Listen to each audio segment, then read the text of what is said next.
I'm curious if any of you ever have reoccurring dreams. You go for weeks or maybe months and it comes back. I have one that I've had for years, happened again last week. It's a dream that I'm standing in front of you and I'm not prepared. Last week's version, I was supposed to be facilitating a wedding in this dream, and it was at a park and there were 1,000 people in attendance. And all of a sudden I realized that I didn't bring my book to walk through the ceremony. And I remember in my dream starting to have a panic. But worse yet, I couldn't remember the couple's name. So I'm running in my dream through the park trying to find somebody that has an invitation that knows their name. The dream seemed like it went on forever. I ended up in a craft fair at the park in the dream. And as I'm running through the craft fair, I'm looking at my watch and it's 5 minutes to the ceremony. And right about that time, the alarm went off. And I woke up in a sweat thinking, why does this keep happening to me? This angst that I'm unprepared and ineffective. You don't have to have that dream to feel that way. I look out and I see a bunch of parents. And some of you feel that way every day, right?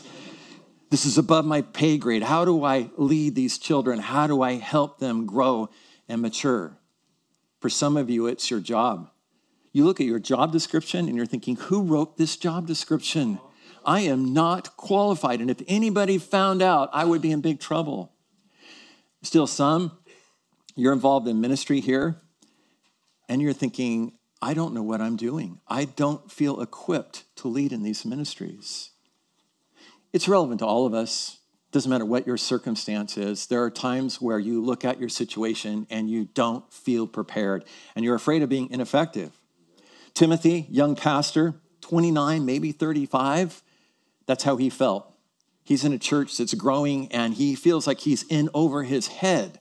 And there's some practical things that Paul needs to help Timothy to know, to be grounded to. And what's so profound as he gives him these instructions, these tangible instructions, to know how to be effective in ministry, it's relevant in many ways. It's relevant to us as a church, and I'm going to come back to that in a little bit. It's relevant to you as individuals because God has given you the resources that you have, and he wants to help you steward them well. Today, the focus for Timothy is once again on the widows. If you were here last week, we saw how he said, there are widows in your church, Timothy, that need help, and I want to help you understand how to utilize your resources to be effective. We're going to read the text and see his counsel, and then we're going to come back to saying, how does it fit our lives? At Cornerstone, we always want to honor the Lord, and one of the ways that we do that is to stand. So if you are able and willing, would you stand? And if you found 1 Timothy chapter 5, move down to verse 9. We're going to study through verse 16. Please follow along as I read. 1 Timothy 5, verse 9, Paul wrote to Timothy, no widow may be put on the list of widows unless she is over 60, has been faithful to her husband, and is well known for her good deeds, such as bringing up children, showing hospitality, washing the feet of the Lord's people, helping those in trouble, and devoting herself to all kinds of good deeds. As for younger widows, do not put them on such a list, for when their sensual desires overcome their dedication to Christ, they want to marry. Thus they bring judgment on themselves, because they have broken their first pledge. Because they get into the habit of being idle and going about from house to house, and not only do they become idlers, but also busybodies who talk nonsense, saying things they ought not to. So I counsel younger widows to marry, to have children, to manage their homes, and to give the enemy no opportunity for slander. Some have, in fact, already turned away to follow Satan. If any woman who is a believer has widows in her care, she should continue to help them and not let the church be burdened with them, so that the church can help those widows who are really in need. Thank you. You may be seated.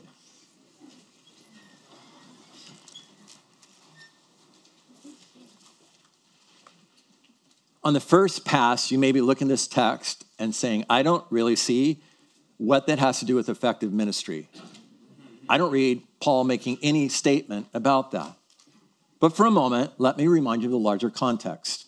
Paul started this church about 7 years earlier. There were about 12 people when he planted the church. Timothy's been the pastor for just a few short years. And maybe if the church had grown exponentially, there might be 75 people. What that means is as the church is aging and individuals are dying, particularly in this case, husbands, there is limited resources. And more than likely, Timothy is feeling overwhelmed.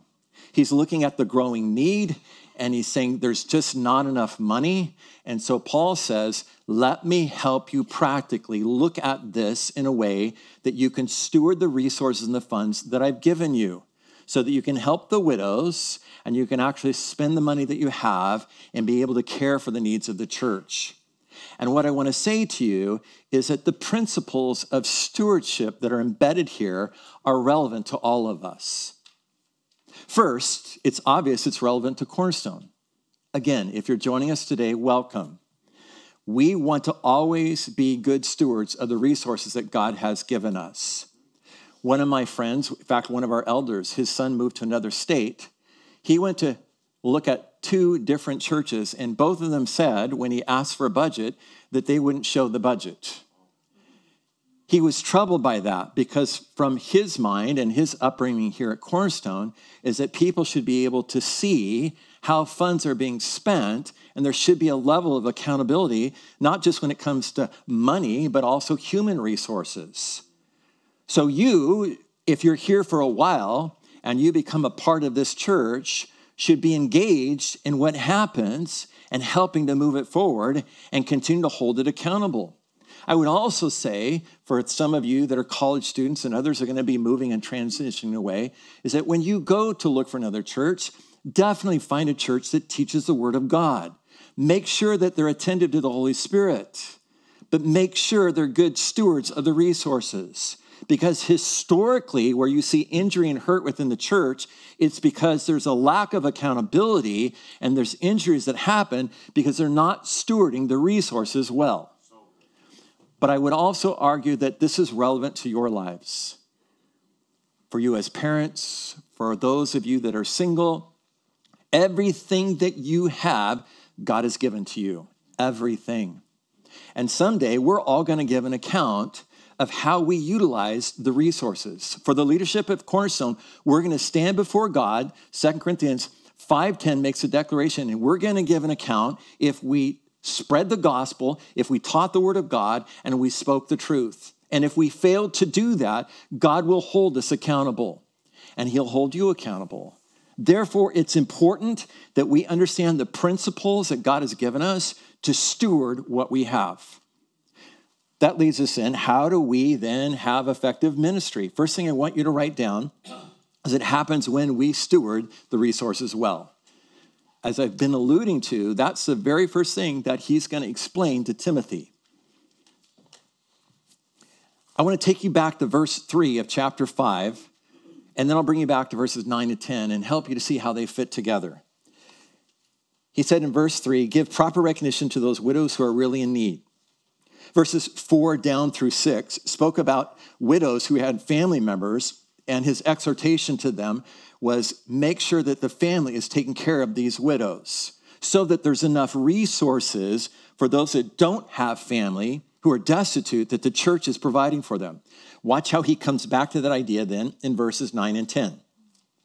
No widow may be put on the list of widows unless she is over 60, has been faithful to her husband, and is well known for her good deeds, such as bringing up children, showing hospitality, washing the feet of the Lord's people, helping those in trouble, and devoting herself to all kinds of good deeds. I want to be clear. Paul is not giving Timothy a special class or an exclusive list. He's coming back to the ladies who are all by themselves, and he is explaining to Timothy that many of these ladies have served the Lord faithfully. They've raised their children, they're wise, they're discerning, and you need to bring them into the ministry because they've already demonstrated they're devoted to the Lord. So don't just provide for them financially, give them purpose for this season of their life. Help them to mentor the younger moms, the younger women in the church. Give them the opportunity to exercise hospitality in the church and the ministry. They're people that are servants. They're honoring the Lord. And he said, you need to honor them. That's how you begin to evaluate how you're going to spend God's money and how you're going to use the human resources. as he makes that mention, he's wanting Timothy to see that these individuals have character and they have hearts of servants. Let me make an assertion. Character is a criteria for Christian service. Character is a criteria for Christian service. We are drawn by charisma. There are massive churches that are driven by charisma. In the world and in the church, it's something that many times is deceiving. But I want to challenge you that whether you're looking for a church, you're looking to enlist people in ministry or your own lives, make sure that you remember that in God's economy, character is what counts. Paul spent the entire chapter 3 explaining to Timothy that when he's enlisting leaders, look for people of character and integrity. And make sure that you're growing in the same way, Timothy. We clearly see how that applies to our lives. If you're here today, Cornerstone, and you are serving in a ministry, maybe it's Awana or children's or youth, and as you're serving, you're seeing a need, and you're looking around, and you're thinking, who could we involve to help partner in the ministry? As you pray, ask God to show you people of character and integrity. You're going to notice those that are outgoing, that are charismatic, and that's great, and they may have character, but that is not the measurement of effective ministry. But I want to go a few more steps when it comes to its application. I look, and many of you have a responsibility in schools, in workplaces. You have oversight, perhaps in sports. And as you're looking for coaches, or you're looking for other teachers, or you're looking for employees, there's always the importance of competency, that's critical, and chemistry, but make sure that you're asking questions to discern if they have character, because if they do, you can count on the fact that they will support your organization and the direction that you're moving. One more application. I want to talk to the parents that are here. It's obvious to us, I think about those that have children in elementary school, maybe some that are in middle school, some are in high school. It's obvious that we should help them develop their skills, to grow in their knowledge and their education. And you invest lots of time and money into that. My question is, what are you doing to help your children grow in character? Character doesn't just happen. Virtues of patience, kindness, and gentleness. All of us want our children to grow up to be adults who love Jesus and have these virtues, these character traits. But we often fail to see that that has to take place intentionally, that we're helping them at different stages of their lives to understand what it means to be people of integrity. Therefore, have a clear rubric in your own life based upon Scripture, what that looks like, and then begin to encourage and move them towards that direction. That, in essence, is what Paul is saying to Timothy again as he's looking at the ministry and trying to decide who's involved and who do we support financially. Everybody, pull your phone out. You're like, this is a joke, right? No, pull your phone out. Some of you already have your phone. I want you for a moment to think about this device that you have in your hand. Some of you are old enough to remember the very first generation of phones. So you're nodding your heads. Look at all the people nodding their heads. They had flip phones. You don't know what that is? Google it. You'll find out. This phone that I have has apps that help me accomplish amazing things. I have a calendar on here. I am able to make appointments. I can check email. I can receive messages through text, voicemail. I can actually order food off this. This is important when you finish the 9:30 service, that you know that. You can get a ride off of this phone, and you don't know it, but I can actually check your church attendance off of my phone.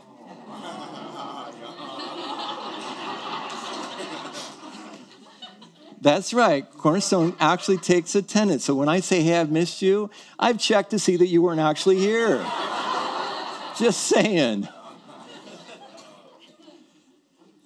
Wouldn't you agree that these devices, these tools can be used for amazing things, even godly things? Many of you, like myself, have the Bible app on your phone. I've had people come and apologize. I want you to know that I have the Bible open. That's why I have my phone. But I also know, because some of you have confessed, that when you're smiling, it isn't because of the passage, it's because you're checking your fantasy football scores.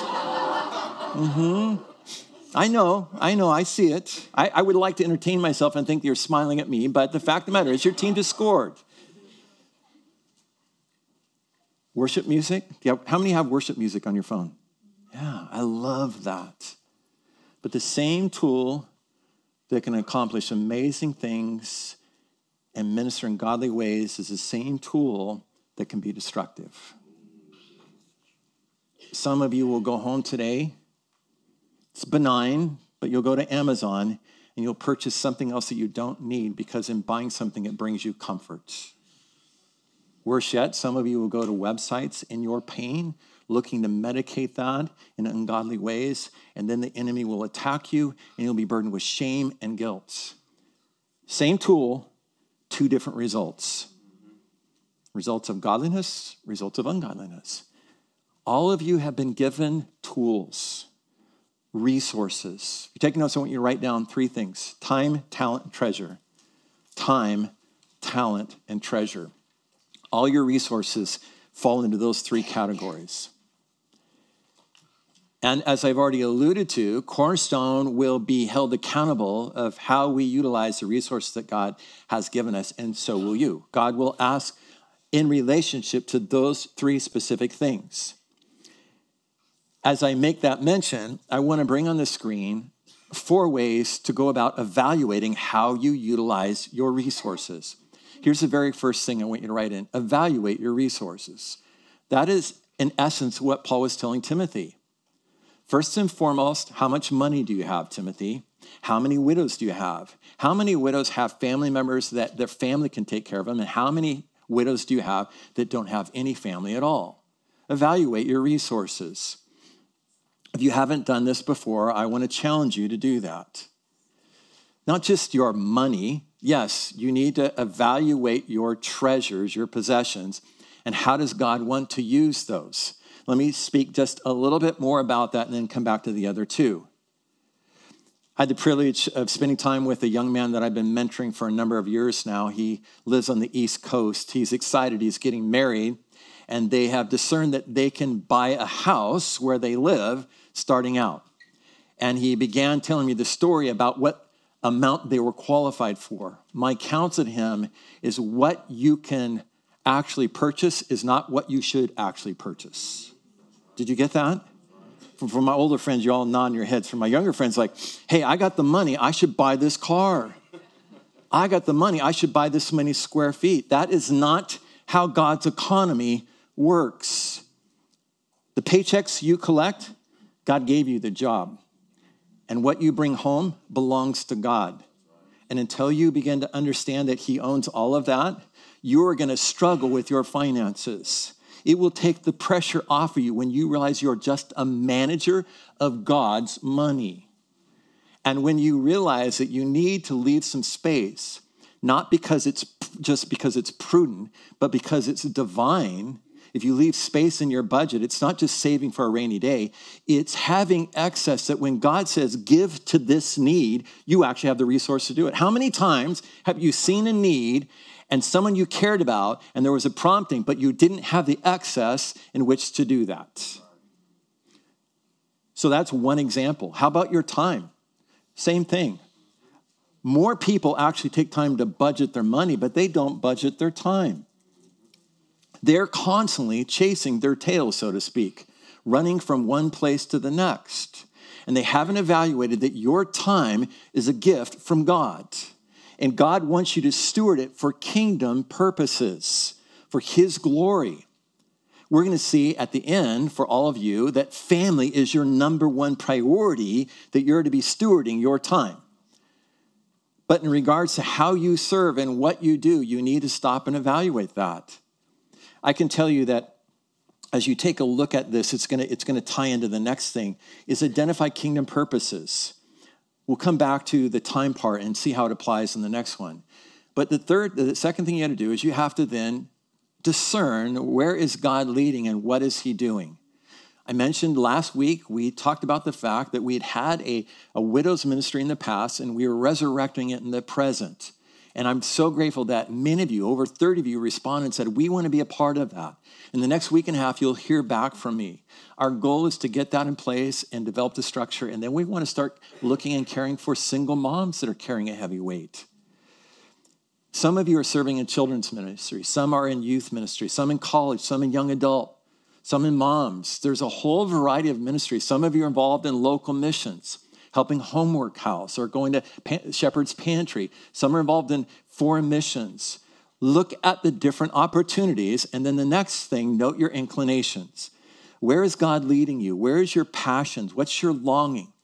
This is something that we all have in common, is there is always more needs than we have the time, coming back to the time factor. This has been a challenge in my life since I was young. Before I was in vocational ministry, I was teaching a Sunday school class here. And I was working 50, 60 hours a week, running a company, and I'm raising small children. I'm married. And in the Sunday school class, people are coming and saying, I'd like to talk about the text, or I'm having problems in my marriage. Can we get together? And I felt overwhelmed because I realized I didn't have the time to meet all the needs. So when the church says, become a full-time pastor, I thought that would resolve it. It didn't resolve it. And I was constantly feeling like I was failing and ineffective. Please write down one passage, Mark chapter 1. I want to give you the idea where I'm heading with this by saying Jesus didn't meet every single need that he came across. Read Mark chapter 1. Deep in the chapter, Mark says that Jesus went to Simon Peter's house and his mother-in-law was ill, and he prayed over her, and she was made well, and news spread through the town, and before you know it, there were dozens and dozens of people standing in line to get into the house for Jesus to heal them. And Mark records that he healed them of their diseases and delivered them from the demons, and then it ends. The next morning, word had spread through the night, and these individuals that had received help brought their friends and family. And there's a line already at Peter's house. But the disciples can't find Jesus. Where did he go? Mark informs us that he got up early that morning before the sun had come up to a solitary place. And we know, based upon Jesus' patterns, that solitary place was for him to go and pray to his heavenly Father, because over and over he said, I do nothing unless the Father has told me. Now, if I stopped right there and I hadn't already given the clue away, you would probably presume that he came and decided who he's going to pray for, who he's going to provide healing for. But the fact of the matter is, when he gets back to the house and the disciples are all urgent and panicky and saying, where have you been? Look at the line. They're wanting you. Jesus says, it's time for us to go to the next town for me to preach the gospel there. And he literally walked away from a line of people that needed his help. Jesus really did that? He absolutely did. See, this is one of my burdens for you, is that you have this sensitivity, Cornerstone family, and you recognize all of the needs. And for some of you, it becomes so overwhelming, you check out. You have care overload. And so you just pretend like it doesn't exist. And some of you, your struggles with some of your addictions is that's how you medicate the pain of the people around you. And many of you have not had the discernment to know what to say yes to and what to say no to, and you're burnt out. You are exhausted, and you're asking God, you said, take my burden for it's easy. My load is light, and you're saying, how could that be true? I'm exhausted by caring for all the needs. And if I did my research and I checked in with you, I would find that most of the decisions you're making on your own. I would find out that you're not getting up before the sun comes up and spending time with your Heavenly Father and saying, how do you want me to spend my time? It's as practical parents as do you do the dishes, finish the laundry, mow the lawn, or spend time with your kids? You would like a simple answer to say, just spend time with the kids all the time.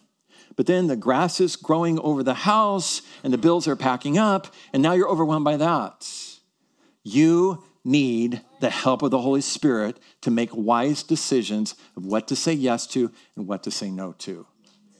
And then ultimately, as you look at the rest of that list, as you note your inclinations, execute your plan.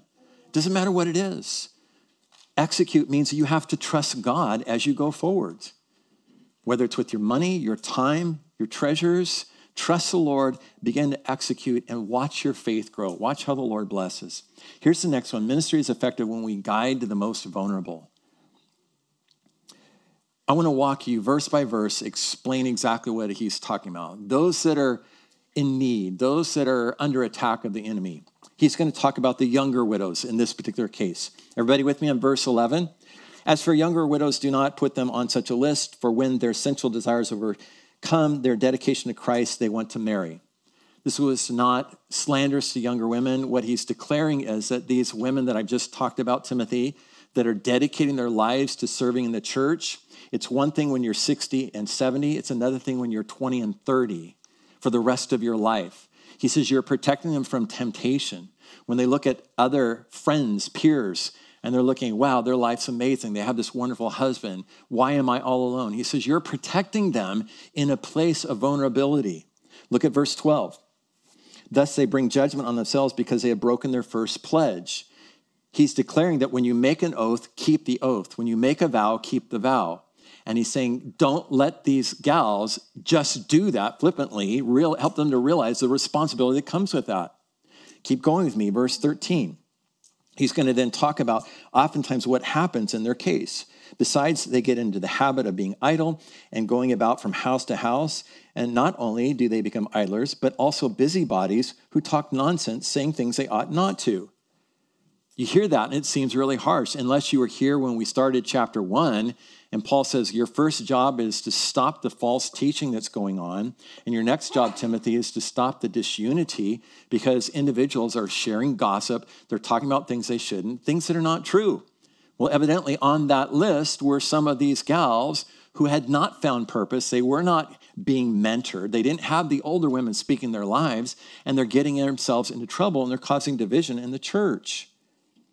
So verse 14, he says, so I counsel younger widows to marry, to have children, to manage their homes, and to give the enemy no opportunity for slander. Because especially, look at verse 15, some have in fact already turned away to follow Satan. It's important for you to realize that these instructions are specific to the church in Ephesus and to Timothy.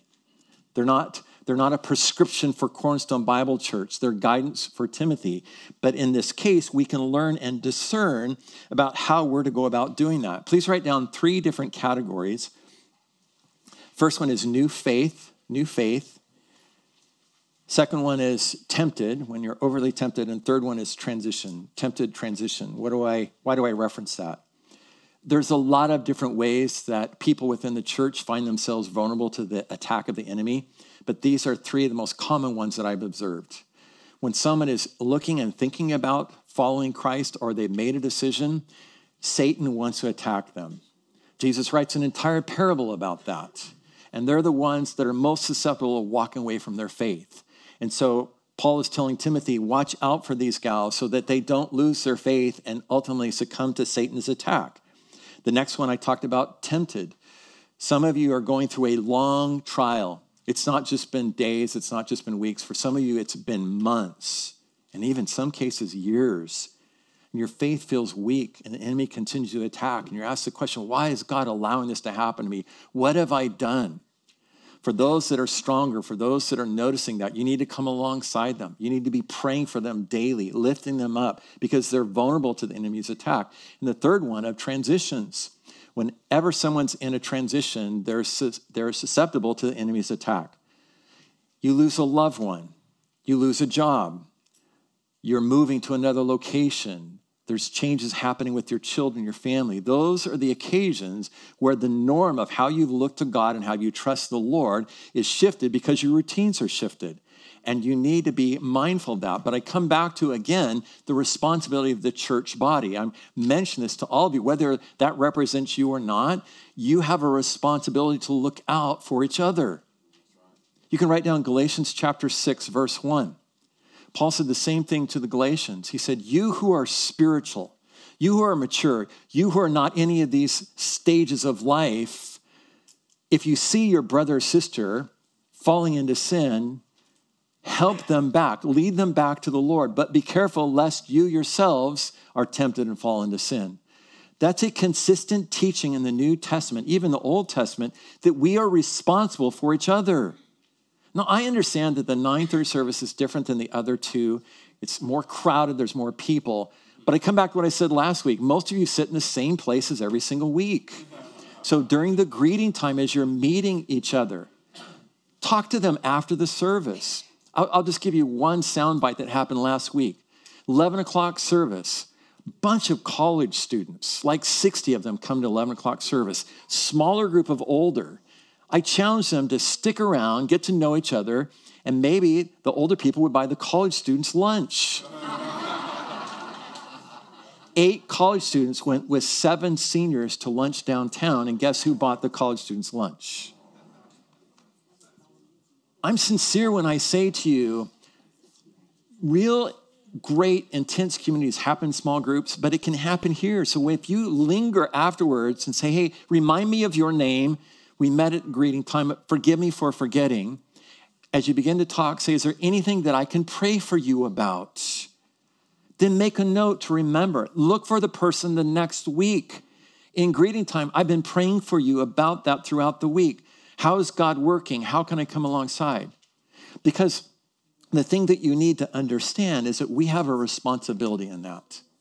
I want to take you right to the way that we go about doing this. Would you please write this down as it comes on the screen? I'm going to jump over the illustration and go right to these 3 things. Search your heart. How do you know whether you should come alongside, speak into someone's life, say something to help bring them on track? Many of you have done that. It didn't go well. You're saying, I will never do that again. I believe that many times when that's happened is because we haven't stopped to pray. In Matthew chapter 7, Jesus exhorts us to get the log out of our own eye. We talked about that a month ago. I don't need to revisit that, but merely say that there are oftentimes motivations in our own heart where we feel like we need to talk to somebody that's going off the rails or going a different direction. Sometimes it's really about us. We don't want the problem or the hassle or the consequences, especially if it's a family member. So if you stop and you pray and you start by saying, God, search my heart, reveal to me if there is a log in my own eye that needs to be removed. Now you're in a position of humility, and sometimes you need to actually lead with that in the conversation.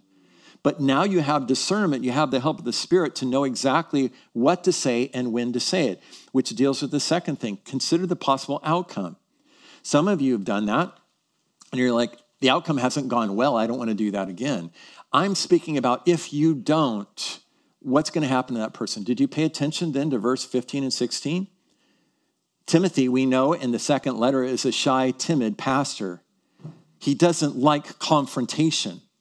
So Paul is telling Timothy, if you fail to carry out your assignment, you put these young widows at risk, and you will be held accountable if they walk away from the Lord. That's not just for pastors, Cornerstone family. That's for all of us. We're a church of about 800 people. We have a pretty large staff, but this kind of care doesn't happen through staff and elders. It happens through us as a community that take the responsibility to love our neighbor as ourselves. And that leads to the third thing, and that's pray for direction. Pray that that individual's heart would be softened, that they would be receptive, that they would hear the love that's in your heart for them, that they would know that you don't mean ill, you're not there in judgment, you care desperately for their well-being and their future.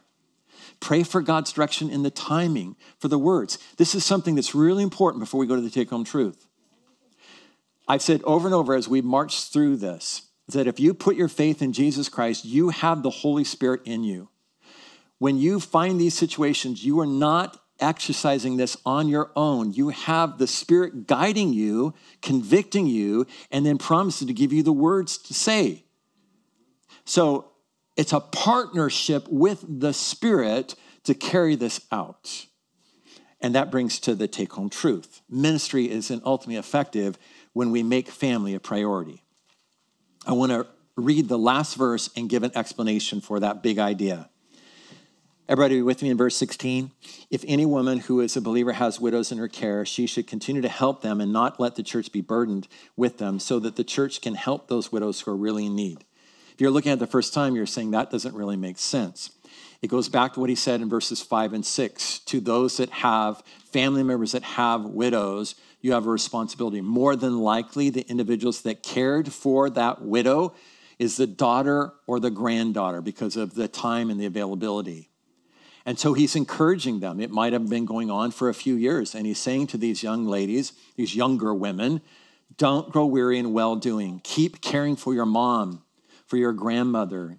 As she declines, as she ages, know that you're doing the will of God. But this isn't just isolated to those who are caring for a widow. It's transcendent because we know from chapter 3 that Paul had talked about these two different categories of leaderships, elders and deacons, and we understood that at Cornerstone, deacons represent all of the leadership. Over and over in that chapter, he said, you must manage your family well. You must love your wives. You must love your husbands. And this is oftentimes one of the things that is overlooked within the church, that many people are not realizing. Your first ministry is your family. It's your children. It's your marriage. When Paul said to remove those individuals that was not going well, it was not punitive. It was restorative. It was saying, we want your marriage to be strong and robust. So we're going to come alongside. We want you to take a break from ministry. We want to make sure that your marriages are growing and that you're madly in love with each other. Or if your children are not respectful or they're lacking character, it's more important that your children follow Jesus than being involved in ministry. I can give testimony as a pastor's son. Numerous of my peers walked away from God because their dads put the ministry first. You don't want to sacrifice your family on the altar of ministry. So make sure that you're stopping and you're checking in, that you're having an assessment and seeing how your family's doing. And it doesn't matter what it is. I'm speaking because it's directly, the text is talking about ministry at the church, but it applies to everything. Some of you are coaching your kids' soccer teams, involved in their music and their Little League and all those different things. If your family is burning out and your kids are exhausted, have discernment and say, enough is enough.